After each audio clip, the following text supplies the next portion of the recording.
Olá a todos, me chamo João Pedro Martins Ferreira, RA 218762, e hoje vou apresentar o meu trabalho de conclusão de curso. Neste trabalho, o objetivo era desenvolver um protótipo de detecções e registro em tempo real dos intervalos RR em sinais de ECG. Para começar, gostaria de dar uma visão geral de como as doenças cardiovasculares representam um dos maiores desafios de saúde pública em todo o mundo.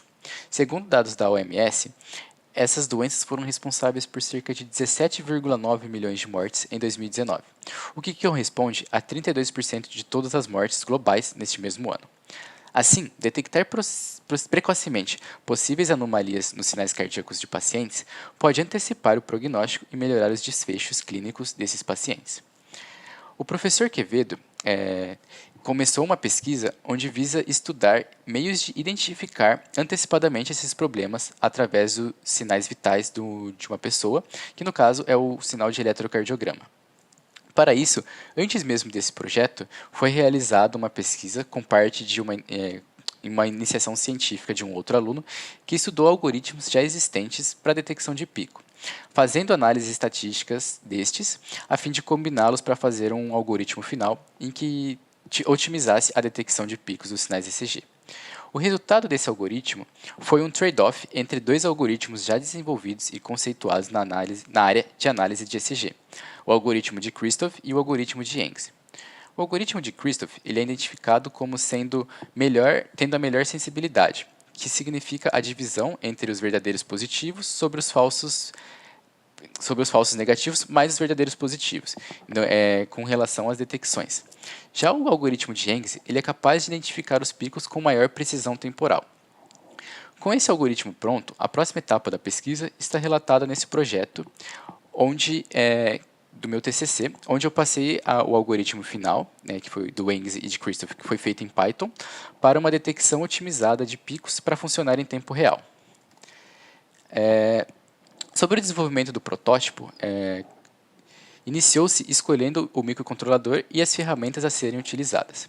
Escolhemos o STM32F411 por uma série de razões.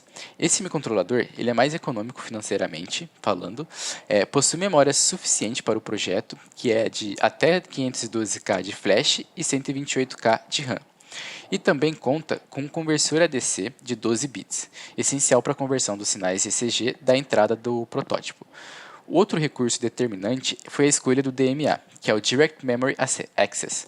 Ele é importante porque durante a nossa coleta, como vai ser explicado mais para frente, ele consegue coletar essas amostras enquanto outra parte do programa pode fazer o processamento. Então ele não precisa passar pela CPU do microcontrolador para salvar esses dados.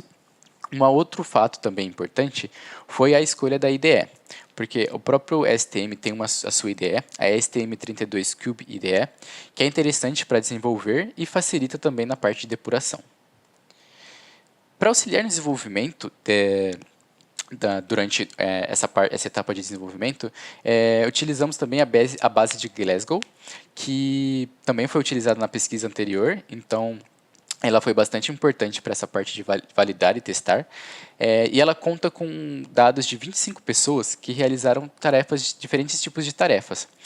Foram coletados dessas pessoas durante 2 minutos para cada tarefa, sendo essas tarefas estarem sentados ou se movimentando com uma bicicleta de mão, trotando, caminhando e realizando testes matemáticos.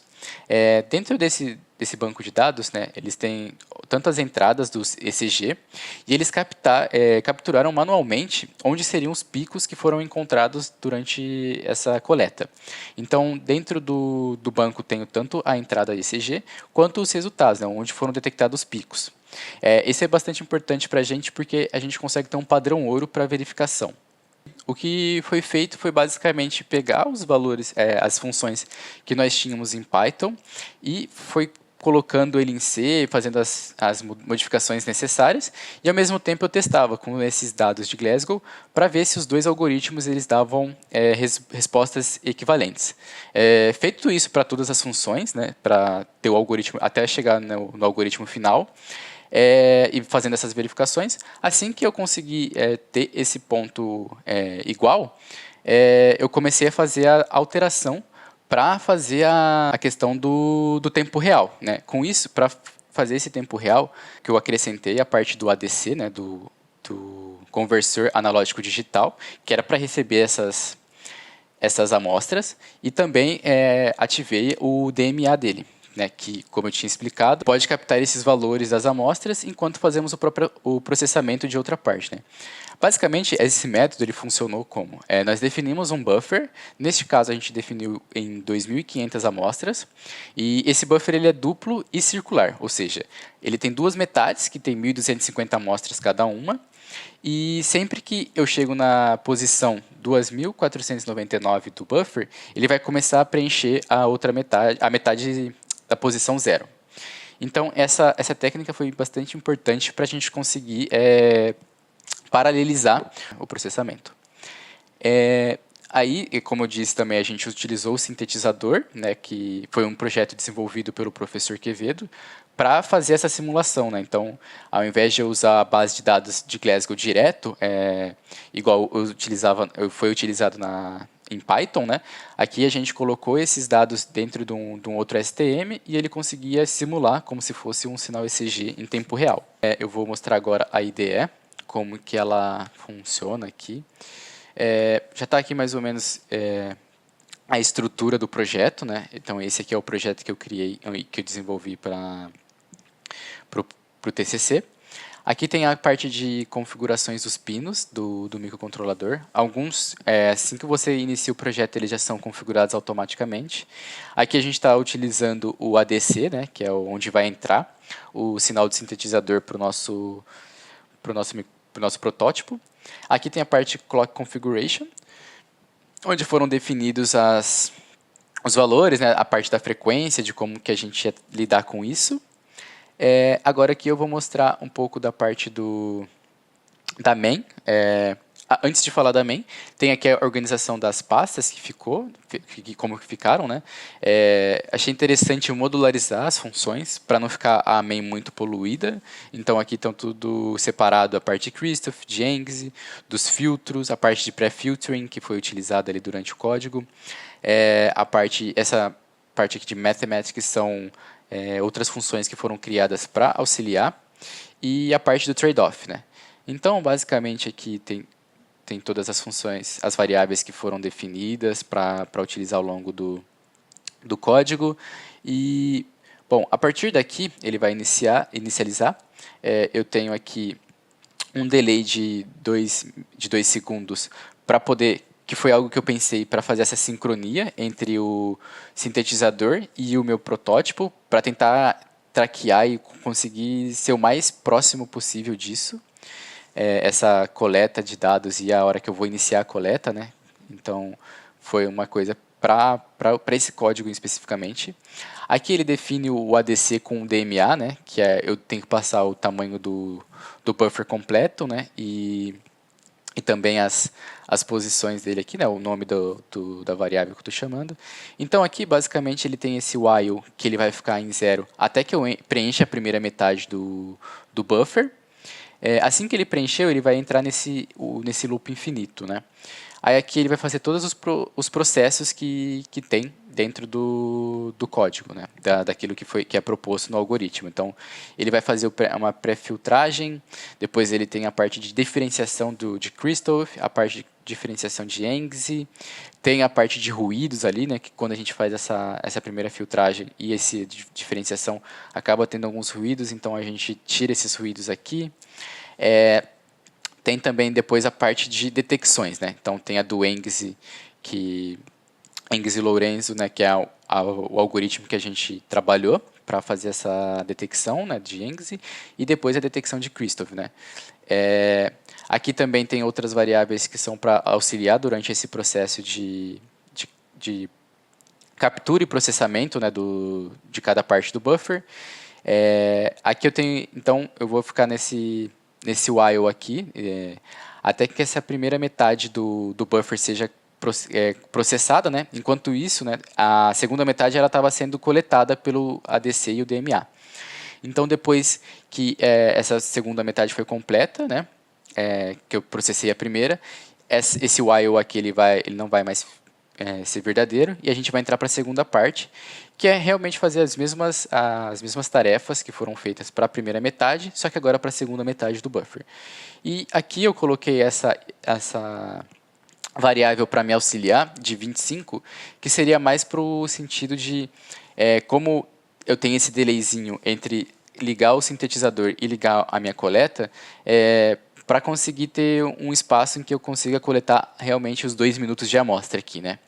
E aí, quando isso atinge, né, quando eu consigo ter esse valor, eu mudo essa flag fill aqui que está sendo utilizada para processar uma parte e enquanto coleta a outra. Quando isso aqui for verdadeiro, né, eu vou ter esse while aqui, ele não vai mais acontecer.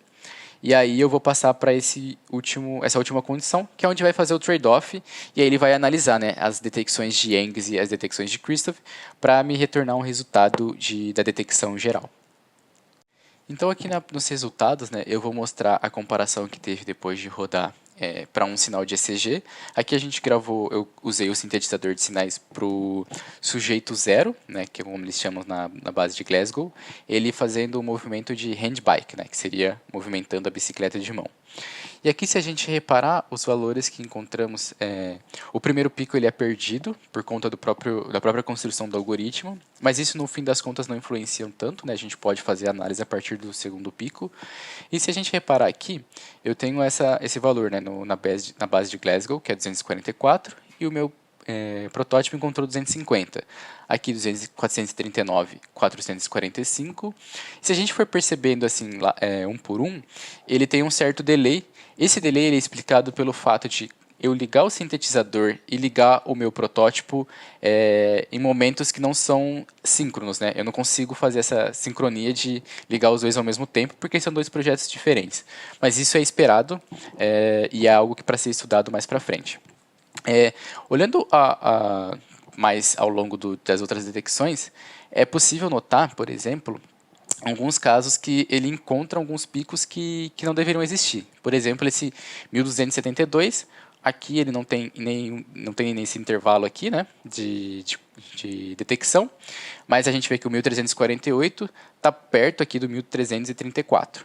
Essa diferença também ela é encontrada devido a questões de parâmetros que são necessários de uma etapa de processamento anterior ao que está sendo feito agora, e às vezes não consegue pegar todos esses valores, né? Então acaba tendo uma certa dificuldade em recalibrar o processo.